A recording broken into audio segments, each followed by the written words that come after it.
नमस्कार। आकाशवाणी जयपुर अजमेर से प्रस्तुत है प्रादेशिक समाचार।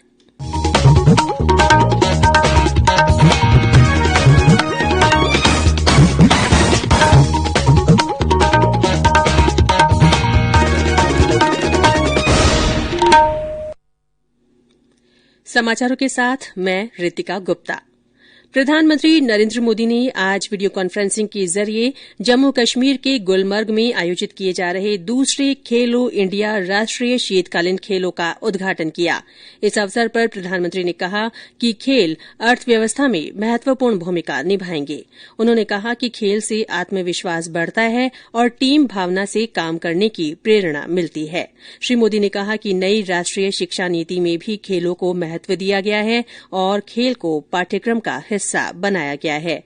गौरतलब है कि खेलो इंडिया का आयोजन 2 मार्च तक होगा। 27 राज्यों और केंद्र शासित प्रदेशों तथा विभिन्न बोर्डों की टीमें इसमें भाग ले रही हैं। देश में अब तक 1 करोड़ 34 लाख लोगों को कोरोना के टीके लगाए जा चुके हैं। स्वास्थ्य और परिवार कल्याण मंत्रालय ने बताया कि पिछले 24 घंटों के दौरान 8,01,480 स्वास्थ्य कर्मियों और अग्रिम पंक्ति के कार्यकर्ताओं का टीकाकरण किया गया। वहीं प्रदेश में 7,97,000 से ज्यादा लोगों ने कोविड टीके की पहली डोज ले ली है। इनमें से 1,52,000 से ज्यादा ने वैक्सीन की दूसरी खुराक भी प्राप्त कर ली है। प्रदेश में कोरोना संक्रमण से स्वस्थ होने की दर 98.75% है। राज्य में पिछले 5 दिनों में कोरोना संक्रमण से किसी भी रोगी की मृत्यु नहीं हुई है। कल इस बीमारी से 124 लोग संक्रमण मुक्त हुए। वहीं संक्रमण के 128 नए मामले सामने आए। 10 जिलों में कोई भी नया मामला नहीं मिला। इस बीच देश में कोविड से स्वस्थ होने की दर 97.17% हो गई है। अब तक 1,07,50,000 से अधिक रोगी स्वस्थ हो चुके हैं। बालाकोट एयर स्ट्राइक को आज 2 साल पूरे हो गए हैं। राज्यपाल कलराज मिश्र ने इस अवसर पर भारतीय वायुसेना के साहस और पराक्रम को नमन करते हुए कहा है कि देश की सेना पर हर भारतीय को गर्व है।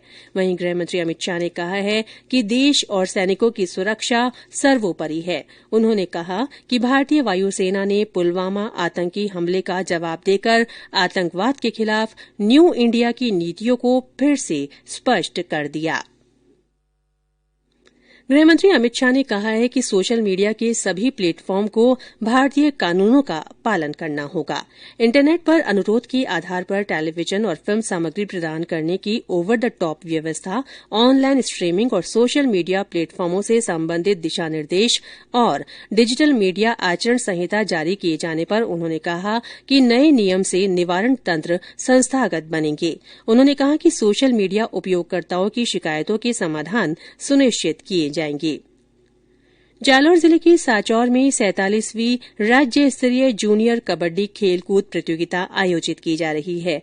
4 दिन तक चलने वाली इस प्रतियोगिता में बालिका वर्ग से 29 टीमें और बालक वर्ग से 33 टीमें भाग ले रही हैं। प्रधानमंत्री नरेन्द्र मोदी आगामी रविवार को आकाशवाणी से मन की बात कार्यक्रम में अपने विचार साझा करेंगे। ये इस कार्यक्रम की 74वीं कड़ी होगी। ये कार्यक्रम आकाशवाणी और दूरदर्शन के पूरे नेटवर्क पर प्रसारित किया जाएगा। एक ट्वीट में श्री मोदी ने लोगों से इसके लिए प्रेरक घटनाक्रमों को साझा करने का आग्रह किया है। लोग नमो ऐप या माई जीओवी ओपन फोरम पर अपने विचार साझा कर सकते हैं। प्रदेश में 5 दिनों के दौरान मौसम मुख्यतः शुष्क रहने की संभावना है। मौसम विभाग ने कहा है कि 1 मार्च से तापमान में 3 से 5 डिग्री सेल्सियस की गिरावट आएगी। वर्तमान में राज्य के अधिकतर भागों में अधिकतम और न्यूनतम तापमान औसत से करीब 3 से 5 डिग्री सेल्सियस ऊपर दर्ज किए जा रहे हैं। इस बीच प्रदेश में तापमान में उतार चढ़ाव के साथ गर्मी के असर में बढ़ोतरी जारी है। आज माउंट आबू में न्यूनतम तापमान 6 डिग्री, वहीं जयपुर में 19.8 डिग्री सेल्सियस रिकॉर्ड किया गया। और अंत में कोरोना जागरूकता संदेश। कोविड-19 से बचाव और सुरक्षित रहने के 3 उपाय।